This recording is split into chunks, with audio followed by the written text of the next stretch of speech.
Good afternoon. What is your full name? Christina Perez. Do I have permission to record this interview? Yes. May you state the date and place where you're at the moment? Carson. Well, the date is Thursday, June 6th, 2024, and I am in Carson, California. Where and when were you born? I was born in Panorama City, California, in a hospital. It was Valley Presbyterian Hospital. What were your parents' names? Renee, maiden name? Yes. Annie Ortiz and Renee Perez. What type of work did they do? Well, my mom, the first, I would say 15 years, she was a stay-home mom. And once I was, no, maybe less than that. Oh no, about, give or take 10 years. She was a secretary at a school. And Renee, my dad, he was a construction worker. Tell me about the house you grew up in. Well, it was a pretty big home. We had a huge lot, and I think it's half an acre. The house itself had a big living room, a small kitchen, a decent sized living room. There were 2 bathrooms, 3 bedrooms. Did you have your own room? Yes, I had my own room because I have 3 older brothers. So my brothers shared one room, and I had the smallest room. And yeah, it was comfortable for one person. Where did you spend most of your time? I spent most of my time a lot in the kitchen, in the living room, helping my mom cook, fold clothes. I spent a lot of time outside with the dogs and in my room. Did other family members live by? Yes. So we had my dad's brother. He lived about 5 to 6 minutes away. It's his youngest brother. My grandparents lived about 5 minutes away on my dad's side and my mom's side. So they lived really close by.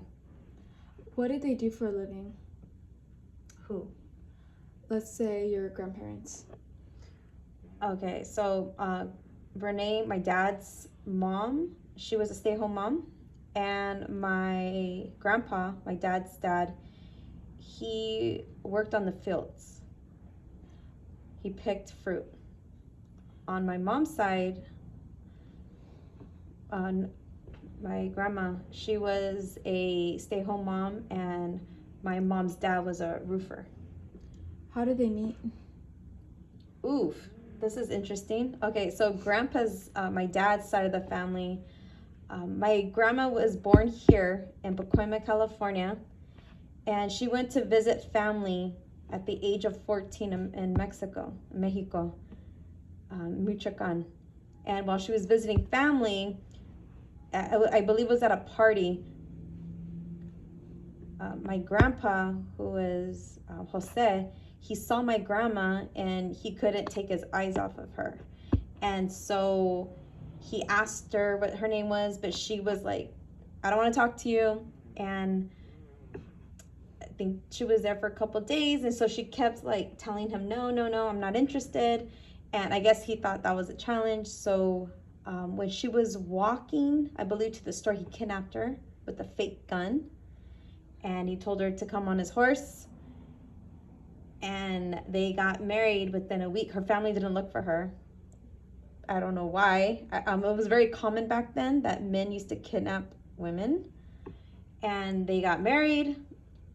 And so eventually my grandma learned to love him. In the beginning, she didn't. She was very angry towards him. And yeah, that's that story on my dad's side. My mom's side, her parents met at a dance. When did you get to see your grandparents? I saw them every week.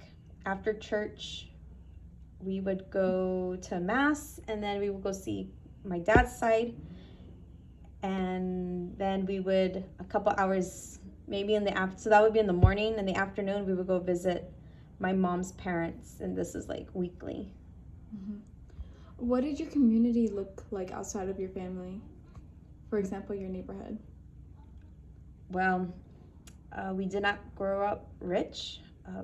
Growing up, my dad was the only income, so we would, the neighborhood wasn't the best. There's always sirens, there was always helicopters, there was tagging.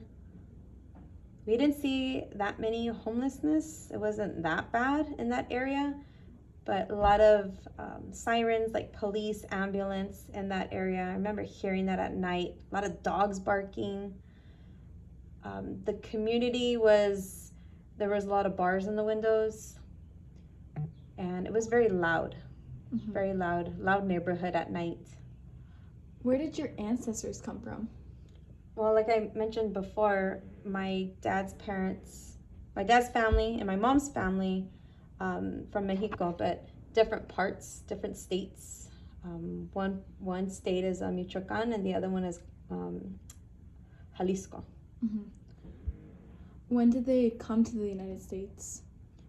Well, like I said, my grandma, my dad's mom, she was born here, but my grandpa, that story where they met, they stayed in Mexico for I think until grandpa was 5 years old, and after that, my grandpa got kicked out of the house, so he went to live with.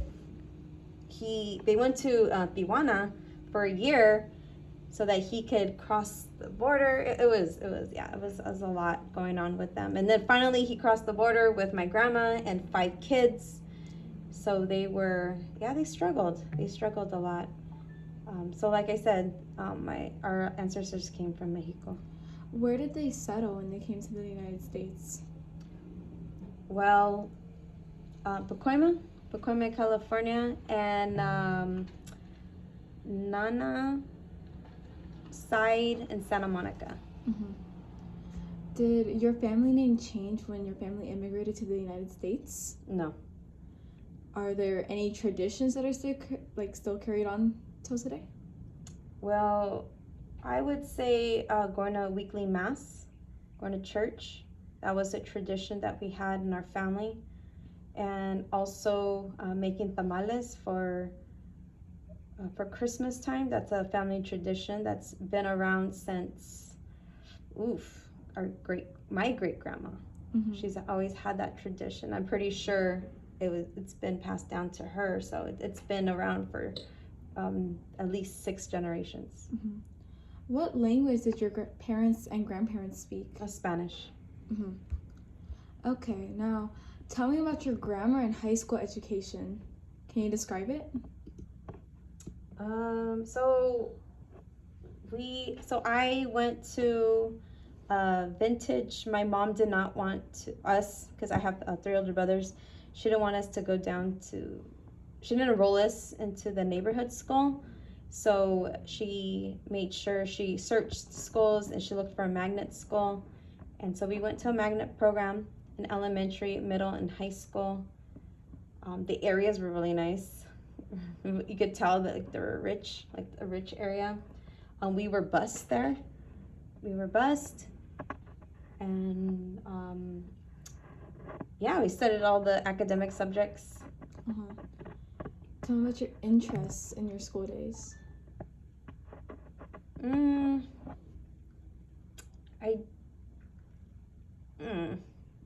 I like PE. Like every kid likes PE, being active, playing outside versus learning. Mm-hmm. Did you have any influential teachers? I did. I remember my 2nd grade teacher, Mrs. Brown. Something that stood out with her was that she had like little chicks in an incubator, and then I forgot what lesson we were learning, probably like the life cycle. Mm-hmm. I'm not sure, but I do remember that, and it was really fascinating to see. And I was the first person to see the little chick pop open from the egg. It was really cute. Mhm. Also in third grade, Mrs. Kabata, it was the first time that I've ever had seaweed. I was never exposed to seaweed and sushi, and that's why ever since then I love sushi. So thank you to her. And then my fourth grade teacher, Mrs. Bhattacharya, she was from India, and she exposed us to her culture, which I found very fascinating at a young age. And my fifth grade teacher, Mrs. Russell, she would make reading fun. She had a rabbit that would hop around during reading time, so it encouraged us to read and stay in our seat. So I had a lot of memories in elementary school. Any leadership roles in organizations or classes? No, I was not. Actually, in ninth grade, I joined student council, but my voice was never heard. It was mostly, I was just sitting there. And, you know, we would hear the seniors, but our voices weren't, we weren't heard. What were your hobbies and interests as a child? Hobbies and interests. Oh, I didn't have too many hobbies. I did help. Oh, I liked painting. That's the only thing I could think of, because if I wasn't doing that, I was like helping Nana with cooking and cleaning. So that was my role. I didn't have too many. I didn't have any sports, that's for sure. I was in the house learning how to be a housewife. Do you have any pets? Describe them. Yes, we had lots of dogs. Every time a dog died, we would replace it with another dog. So growing up, I grew up with a lot of dogs. One in particular was Goliath. He was half German Shepherd and half Rottweiler. He was one of my favorites. I enjoyed Goliath. He was a big dog. That's him. Yeah, just Goliath. What type of clothes did you wear? 90s clothes, tacky clothes, trying to look cool, trying to fit in. I remember back then, FUBU was huge. Nike, like that big old Nike sign on the jacket was big. I would just try to fit in, even though Nana and Grandpa couldn't afford the clothes. We would shop at Ross. We would shop at and it wasn't like often. It was like in the beginning of the school year, we would have clothes, but it wasn't like weekly or monthly. I know we had to wear the same shoes all year long. So I remember there's this place down the street called Kenny's Shoes. It's old. Only like 90s people would know that. Kenny's Shoes. In high school, I used to wear Doc Martens and just try to fit in. How did your family get around? Did you have a car? Did you use public transportation? If you had a car, when did you get it? Who drove it? So yes, we had a car.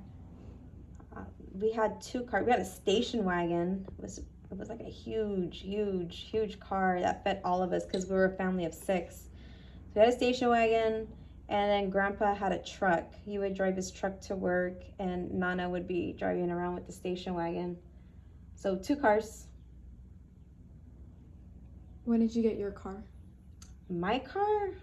Ooh, well, first of all, I was told at a very young age that I had to save money. I had to get a job to save money, because when I turn 18, I'm going to start driving. And of course, like after high school, I'm going to have to learn how to drive because no one would take me to college.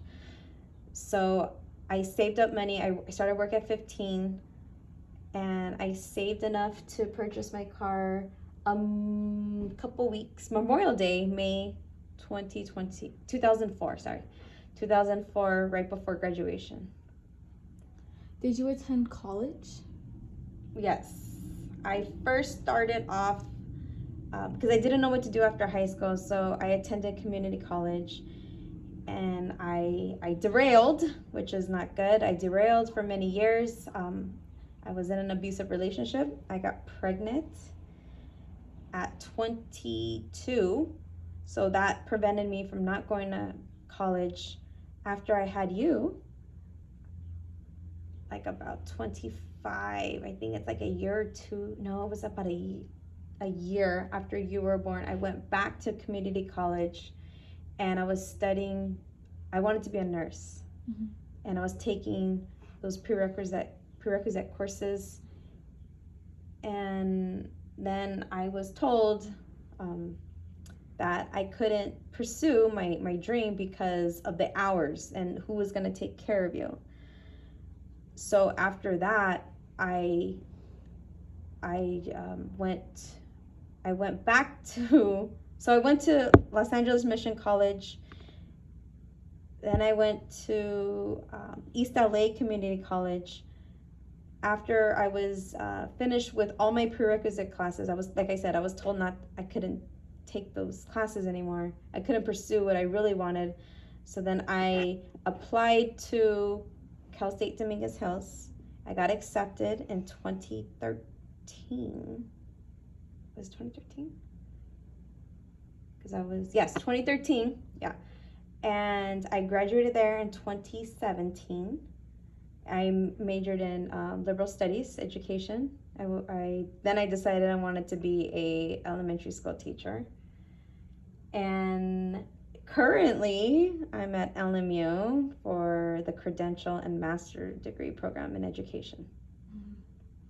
Did you have any influential mentors? Yes, I did. I had a teacher when I was taking the prerequisite courses for nursing. There was this one teacher that was, I forgot, psychology? I think it was psychology. She was a family therapist, and she made the class so interesting and engaging.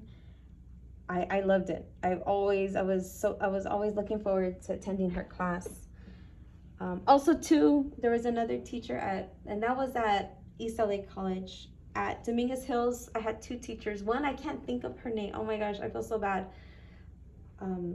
She was the one that made teaching fun. And that's what I said. When I become a teacher, I want to use her strategies because she made everything engaging. And she made me look forward to this class. Especially in college, you're like, ugh. But this teacher, she made it fun. I loved her so much. She was on the older side. I forgot her name. Was that the older one? Yes. Oh, she was so nice. She was very sweet. I remember going back and giving her flowers for thanking her because she was so supportive when I was going through my difficult journey. She let me attend her class. Yes. What were your successes, accomplishment, challenges, and frustrations in college? Well, I was in an abusive relationship. At the time, I didn't realize it until I got out. So it was very difficult leaving that relationship in the middle of, I think it was like 2 semesters before I graduated. But I had to leave. That was very difficult because I left and I had it, of course, I took you back to Grandpa's house. So we went from East LA to Pacoima, and then I would take you back to East LA to your school, and then I would drive to Carson for Dominguez Hills. So that 2 last semesters, the fall of 2023, I'm sorry, oh my gosh, why I keep saying that? The fall of 2016 and spring 2017 were the most challenging because you were in the middle and you were going back and forth, same thing with me, back and forth. And that was the most challenging. During that time, my mom was sick and she died. So that was hard, like really, really hard. Mm-hmm. Tell me about any gender challenges you encountered in college. I don't think I experienced any gender challenges, not that I'm aware of or I noticed. So I wouldn't say I had any. Mm-hmm. That comes to mind. Okay, well, now let's rewind. What sort of entertainment did you like growing up? What did you listen to? What kind of TV did you watch? Was there any historical moments that you watched on the TV? So growing up, we watched a lot of, I was born in 85, so I watched a lot of 90s shows like Saved by the Bell, Fresh Prince of Bel-Air, Family Matters. There was this thing back in the day, only like 90s people or 80s people would know. It's called TGIF Fridays. everyone would look forward to. It was like bringing the family together. We would watch Step by Step. We would watch Full House. All these things were, it was like family time. They don't have that anymore. You know, there's rarely see families.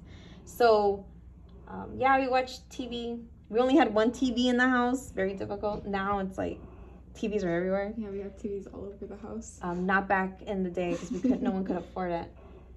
So yeah, a lot of watched family programs, a lot of lessons being learned, things like that. What large moments did you remember? What was the question? Okay, let's move on. How have historical events such as 9/11 and COVID-19, the most recent major historical events, affected you? So I remember in September 11th, 2001, I remember waking up and watching on the TV one of the Twin Towers. I didn't see it happen, but I remember I saw it on TV and I was blown away. My mouth was open. I was on my way to school on a bus and I just couldn't believe my eyes. I couldn't believe my eyes. I couldn't believe it. I thought this was a movie or something. I thought it was fake. So when I went on the bus to school, everyone was talking about, did you hear that the other tower collapsed? And I remember in school, we didn't do anything that day. We were watching the news. Everyone was sad. People were crying. And it feels like yesterday that happened. I remember going back on the bus because I got bused at my mom's school, elementary school. And I remember seeing my mom crying at her desk. And I said, "What's wrong?" And she said, "Do you know what this means?" And I said, "No, I don't." And she said that Gabriel's going to go to war. Theo Gabriel was in the Marines during that time. And that's when it hit me hard. Because I was like, whoa. I remember I believe he was in Miramar, San Diego. And when he got drafted, when he went overseas, so he went to Kuwait and then he went to Iraq. I remember we prayed every single day for 6 months. We prayed the rosary, like devoted, like every single day. And the rosary is about like 15 to 20 minutes. We made time for that because it was scary. It was scary that this was happening. He was overseas. We were watching the news. We heard all these, military that are dying left and right, and it affected my mom's health a lot. The stress and the worry as a mother, I cannot imagine, worrying about your child if they're gonna come back alive or not. So that hurt. That really affected our family. And also we had other family members who were in the military too. And so we just prayed. We just prayed that they came back home safe. COVID, I thought it was, again, another movie. It was surreal. It seemed like outbreak. Like, how is this going to happen, especially in this day and age? How does this happen? Because I never experienced something like this my whole life. And I don't think anyone has, because in our family that was born in, 1918. That was a Spanish flu, I think. So when COVID came around, it was just surreal. It was like, this seems like another movie. Seems fake. Mm-hmm. But then when the school started closing and extending the time, first it was like 2 weeks, and then it's a month, and then it's 2 months, and then it's the end of the year. And then, so I remember getting sick. It was bad. I remember I didn't go to the hospital, but I got tested and it came out positive. We were all positive. I was very worried though, because watching the news and hearing all these different angles, it was scary. I remember not meeting up with family, but we always asked, "Are you sick? If you're sick, stay home." But yeah, that was a pretty scary time, and how like um, confined we were confined. But and I guess in a positive side, I learned how to cook from scratch because I was so bored. I don't know what to do, so I learned a lot new recipes to make, which I'm glad, because if not, I wouldn't never have tried those recipes.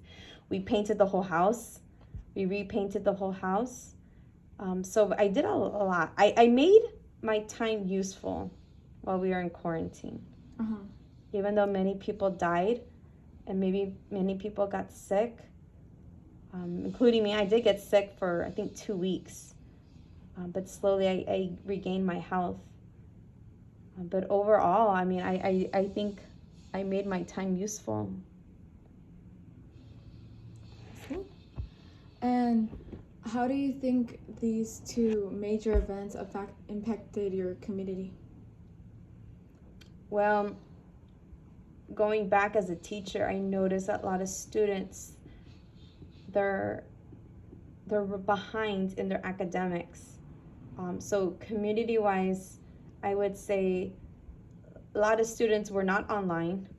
They were playing Roblox, or they were playing games, and they weren't taking that time. So by closing the schools and not allowing students to go back in person really affected. And we're seeing the after effect now as a teacher, and it's very difficult to get those years back. So I'm teaching 3 grades lower. So if they're in 7th grade, I'm teaching 4th grade material to bring them up, because they lost a lot of time. And they have a lot of anxiety. Students have a lot of depression. They have a lot of mental illnesses that are being talked about because of isolation, because they were excluded. They didn't know how to talk to people anymore. Uh-huh. So that's something that I am still learning, and I'm trying to help them as much as they can get out of that stage. So yeah, it did affect the students a lot. Thank you. You're welcome. Thank you for your time.